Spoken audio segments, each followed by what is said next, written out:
1절과 2절을 먼저 보겠습니다. 내가 이제 세 번째 너희에게 가리니 두세 증인의 입으로 말미암아 확정하리라.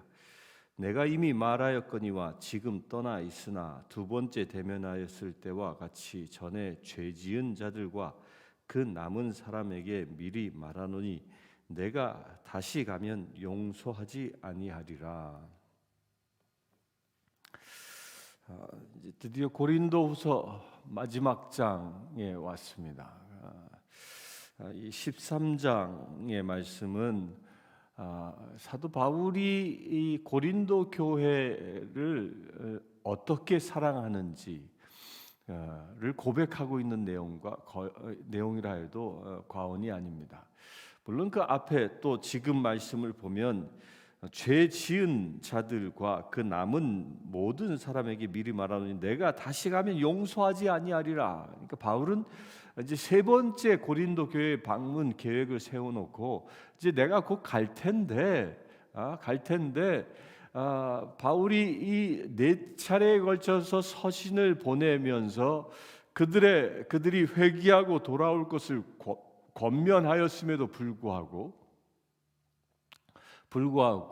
교회 안에 죄가 그대로 있을 때 그때 어떻게 한다? 용서하지 않을 것이다 라고 아주 엄중한 이야기를 합니다. 이 이야기는 바울은 이 교회라는 공동체는 죄를 용납하는 곳이 아니어야 한다라는 그 대전제 때문에 그렇습니다. 교회는 죄인이 오는 곳입니다. 그런데 그 죄인의 죄를 용납하는 것이 아닌 겁니다. 교회는 교회에 죄인이 오면 그 죄인은 그 죄를 회개하고 거듭나는 것이 교회예요.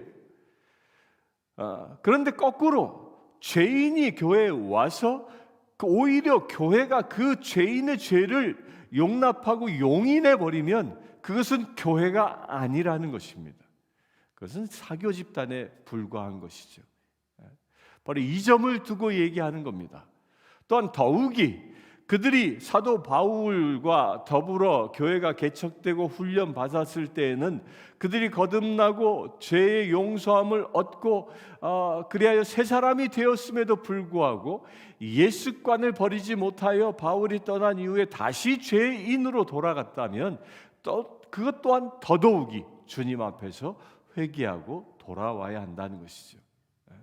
곧 교회라는 공동체는 죄를 용납하는 것이 아니라 죄를 용서하고 죄를 씻어내고 회개하는 사람들이 그들이 모이는 공동체이어야 한다는 겁니다.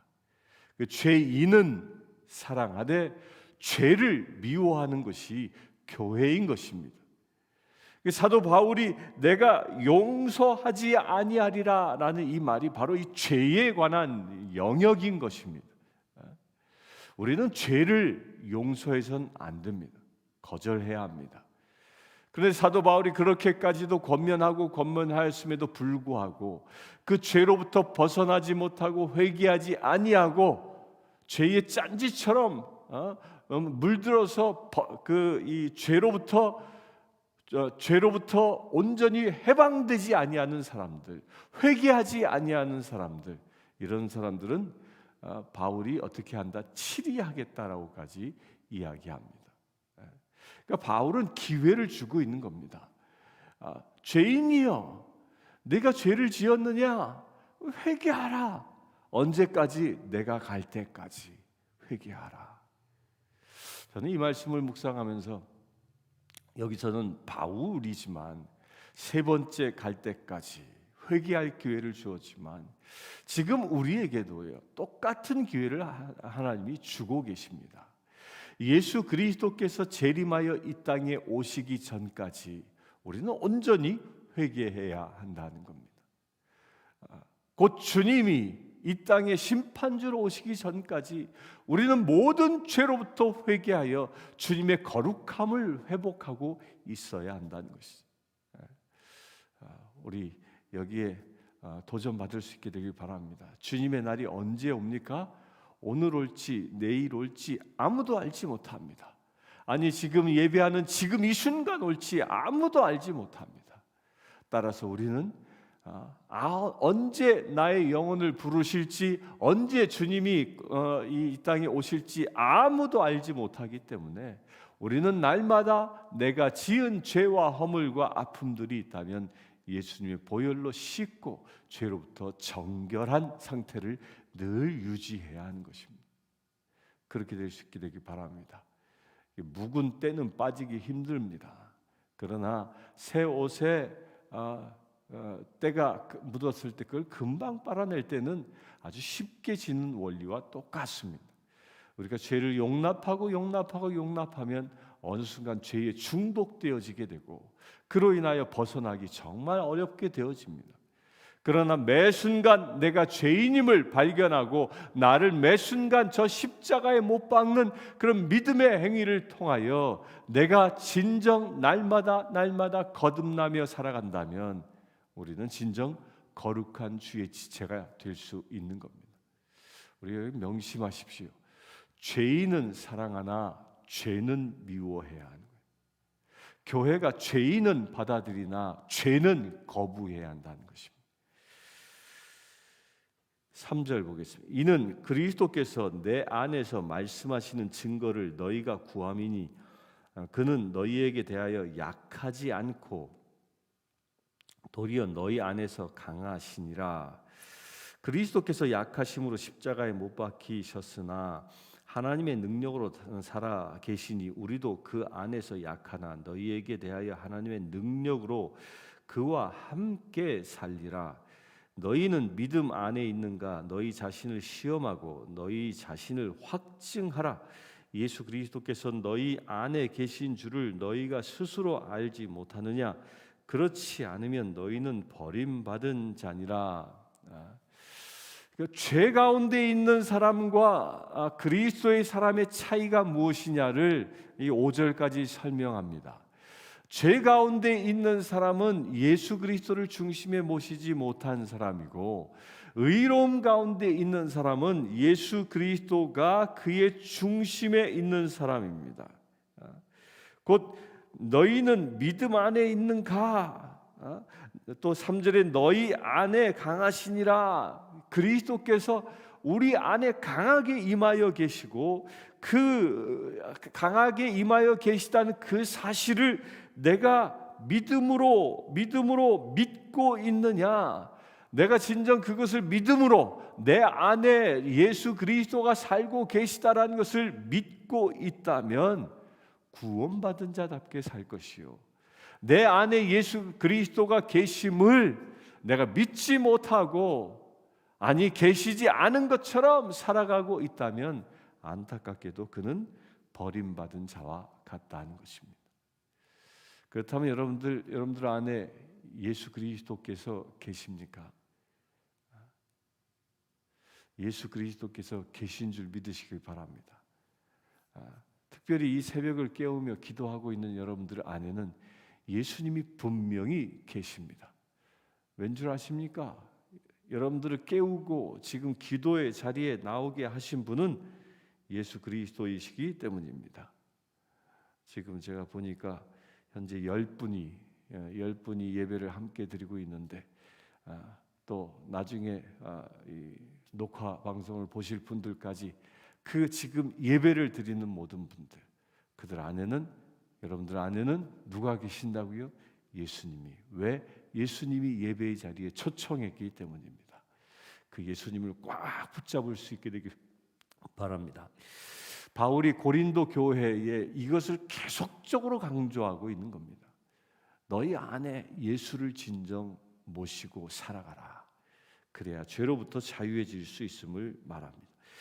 6절 보겠습니다. 우리가 버림받은 자 되지 아니한 것을 너희가 알기를 내가 바라고 우리가 하나님께서 너희로 악을 조금도 행하지 않게 하시기를 구하노니 이는 우리가 옳은 자임을 나타내고자 함이 아니라 오직 우리는 버림받은 자 같을지라도 너희는 선을 행하게 하고자 함이라. 예수 그리스도가 안에 있는 사람, 그 안에 있는 사람은 아, 주님이 내 안에 있는 사람들은 그것이 어떻게 증명되어지냐면 그의 삶이 선한 열매를 맺음으로 인하여 증명되어지는 겁니다. 이게 7절에서 강력하게 주장하고 있는 겁니다. 너희는 선을 행하게 하고자 함이라. 예수님이 우리 안에 임하여 계신 중요한 이유가 뭐예요? 선한 열매를 맺게 하기 위함이라는 겁니다. 그냥 예수님은 영이시로 성령으로 내게 임하여 내게 어떤 기쁨, 희락, 화평 이런 것만을 주시는 것이 아니라 그 모든 것을 통하여 나로 하여금 선한 열매를 맺게 하는 것. 이 선이라는 건 뭐예요? 착하다라는 말이 무엇입니까? 이 착하다라는 것은 혼자 존재하면서 이루어지는 것이 아닙니다. 착하다라는 것은 어디서 드러나냐면 나 외에 다른 사람과의 관계에서 증명되어지는 겁니다. 그 선을 행하고자, 선을 누구에게 행합니까? 선은 혼자 하는 게 아닙니다. 어떤 대상에게 하는 것입니다. 하다못해요, 길거리에 가다가 쓰레기를 줍는 그 선한 일을 하는 그것도 대상이 있는 거예요. 어떤 대상일까요? 그 길을 다른 사람이 걸어갈 때 깨끗해진 길을 기분 좋게 걸어가기 위한 배려인 것이죠. 곧 선을 행한다라는 것은 누군가 상대가 있고 그 상대를 기쁘게 하는 그런 행위가 선인 것이. 그런 선한 행동으로 나타나게끔 하시는 그 원동력이 무엇이라고요? 우리 안에 예수 그리스도가 임재하여 계실 때, 그럴 때 우리는 사람과 사람과의 만남 속에서 선함이 드러나게 되어지고 그 선함으로 인하여 선한 영향력들을 행사할 수 있는 존재가 되어지는 겁니다. 그래서 진정한 그리스도인들은 사람과의 관계가 아름다워집니다. 왜? 서로가 악을 악으로 갚지 않고 선을 선으로 갚고 악이 악으로 나에게 대한다 할지라도 선으로 되갚을 수 있는 사람들이기 때문입니다.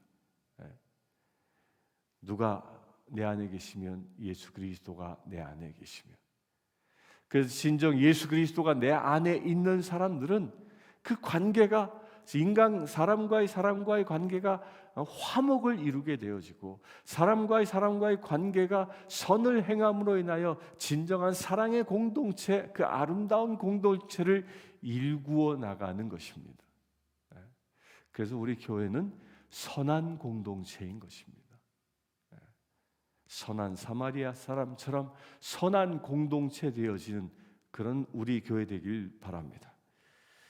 어떻게 할 때? 예수님이 내 안에 계시다라는 그 믿음을 가질 때, 또한 우리 교회 안에 예수 그리스도가 다스리신다라는 그 믿음을 가질 때, 예수 그리스도는 머리요 우리는 지체라 주님이 지시하신 대로 살아가는 교회 되어질 때, 그때 진정 선한 공동체가 이루어지는 것입니다.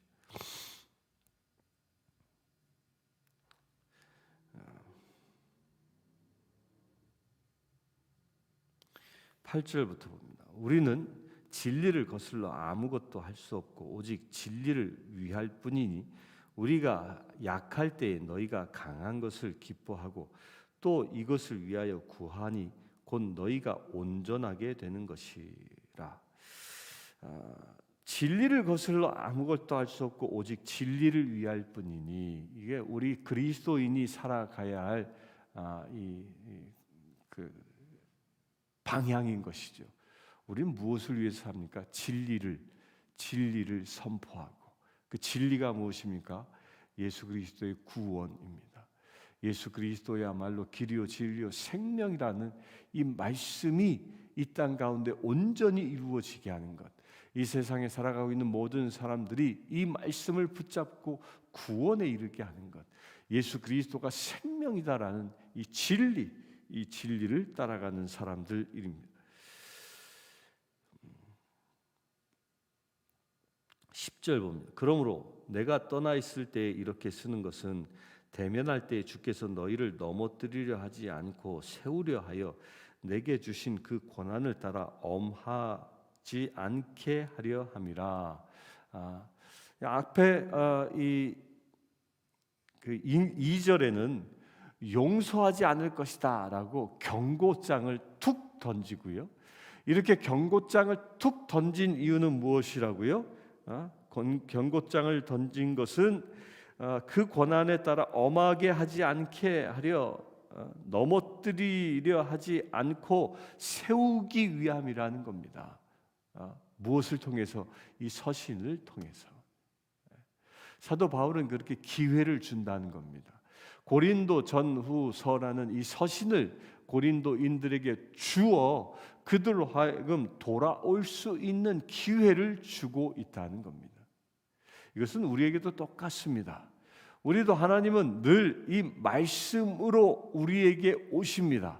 생명의 양식으로 말씀을 주시고, 또한 이 새벽에도 말씀으로 우리를 일깨우십니다.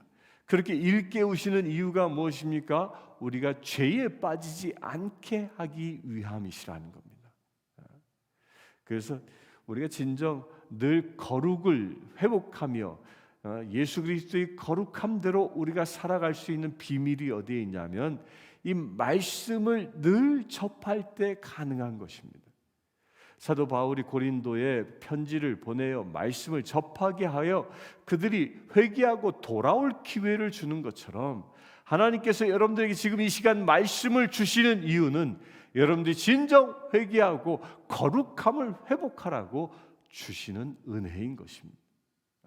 그래서 말씀을 붙잡아야 하는 것이죠. 말씀을 붙잡고 나아갈 수 있게 되길 바랍니다. 나로 하여금 거룩하게 하는 것은 오직 말씀 또한 성령의 은혜인 것입니다. 11절 보겠습니다. 마지막으로 말하노니 형제들아 기뻐하라. 온전하게 되며 위로를 받으며 마음을 같이하여 평안할지어다. 또 사랑과 평강의 하나님이 너희와 함께 계시리라. 거룩하게 입맞춤으로 서로 문안하라. 모든 성도가 너희에게 문안하느니라. 형제들아 기뻐하라. 이제 말씀을 받았으면 그 말씀 때문에 기뻐하고 말씀으로 인하여 온전하게 되라는 이 선포입니다. 또 말씀을 통하여 위로를 받으라. 그리하여 마음을 같이하고 평안하라. 말씀이 중심이 되어지면 성도와 성도끼리, 가족과 가족끼리가 마음을 합하는 역사가 일어나는 것입니다. 그러니까 우리 각자가 내 중심에 내가 있지 아니하고 예수 그리스도의 말씀이 존재한다면, 그렇게 예수 그리스도의 말씀을 중심에 모신 사람들끼리 모이면 자연스럽게 서로 마음을 합하는 역사가 일어나는 것입니다. 세상 사람들은 뭐 단합대회를 한다, 그래서 마음이 합해지는 것처럼 얘기하지만 절대 그런 것을 통해서는 마음이 합해질 수 있는 것이 아닙니다. 내가 사라지고 나의 육적인 자아는 저 십자가에 못 박히고 내 중심에 말씀으로 채워진다면, 이렇게 말씀으로 채워진 사람들이 하나 둘 셋 모여지기 시작하면 이들이 하나의 믿음의 공동체가 되는 것이죠. 그렇게 되어질 때 거룩하게 입맞춤으로 서로 문안하고 모든 성도가 서로 문안하는 일이 일어나는 겁니다. 그러니까 이 말씀을 대전제가 무엇이에요? 고린도 교회가 사분오열된 고린도 바울파다, 아볼로파다, 게바파다, 그리스도파다 이렇게 막 갈라져 있었던 그 성도들이 주님의 말씀을 중심에 갖게 되어지면 그 모든 계파 분열들은 사라지게 되고 서로가 하나 되어지는 역사가 일어난다는 것입니다. 이 대한민국 사람들은 이 분열의 영이 아주 강력하게 역사하는 민족입니다. 아주 분열이 얼마나 심한지 지역적인 분열 여러 가지 이유로 그냥 쭉쭉쭉쭉 갈라지지 않습니까? 이런 분열의 영을 진정 대적할 수 있는 비밀이 어디에 있느냐? 우리가 나의 중심에 그리스도의 말씀을 담을 때에 그때 모든 분열의 영은 떠나가는 것입니다. 말씀을 중심에 담게 되길 바랍니다. 13절 주 예수 그리스도의 은혜와 하나님의 사랑과 성령의 교통하심이 너희 무리와 함께 있을지어다. 이게 모든 예배 때에 목회자들이 축도할 때 쓰는 말이죠. 이게 축도입니다. 축도. 너무도 유명한, 여러분들 엄청나게 많이 들은 말씀입니다. 그런데 여기서요, 이 바울이 그리스도의 은혜, 그러니까 그리스도의 은혜는 뭐예요? 값없이 주는 선물이죠. 그러니까 예수 그리스도, 나를 구원하신 것은 값없이 주어지는 은혜다라는 거예요. 또한 하나님의 사랑, 그러니까 하나님은 그렇게 예수 그리스도를 희생하시기까지 나를 사랑하신다라는 그 표현이 여기 안에 있고요. 또한 성령의 교통하심, 그 성령님이 내게 오셨는데 그 성령의 교통하심, 이 교통하심은 원어는 코이노니아예요. 코이노니아. 원래 이 코이노니아는 그냥 서로 상방에 교통한다 이런 뜻만이 아닙니다. 코이노니아라는 이 뜻은 굉장히 넓습니다. 서로 교통한다, 서로 하나 되어진다, 서로를 섬긴다, 보살핀다, 내가 스스로 섬기는 종이 되어진다, 이런 아주 포괄적인 의미를 가지고 있는 겁니다. 곧 이 성령의 코이노니아가라고 말한다면, 우리가 머리 대신 예수 그리스도, 우리는 그의 지체되어져 있는, 이 지체되어져 있는 모든 지체의 그 상관관계를 이야기하는 겁니다. 이 몸이 예수 그리스도와 온전히 소통할 때에 몸이 건강한 것처럼 그런 소통함이 나게 하시는 것이 그게 코이노니아고요. 또한 몸의 각 지체들이 서로가 연결되어져 각각의 역할을 잘 감당하게 건강하게 되어지는 것, 이것 또한 코이노니아라는 겁니다. 이것이 어디에서 이루어집니까? 우리 안에서 이루어지는 것입니다. 사랑하는 성도님들, 제가 또 축도할 텐데요, 그 그리스도의 은혜, 구원의 은혜, 하나님의 그 크신 사랑, 또한 그 성령님의 그 코이노니아가 여러분들에게 온전히 이루어지는 오늘 거룩한 날 되길 바랍니다. 함께 기도하겠습니다. 주 아버지 하나님, 지난 시간 우리에게 고린도서를 보게 하시고 깨닫게 하시네 감사합니다. 고린도서를 통하여 주신 은혜의 말씀들이 우리의 영의 양식 되어지기를 원합니다.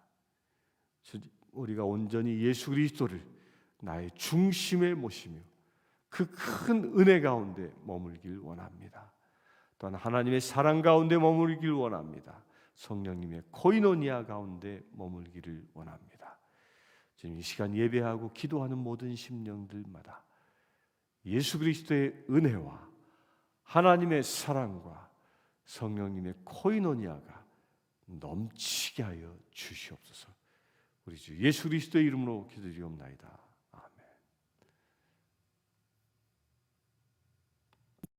아프리카 케냐의 마소교교의 고아원생 스테이시는 여자아이입니다.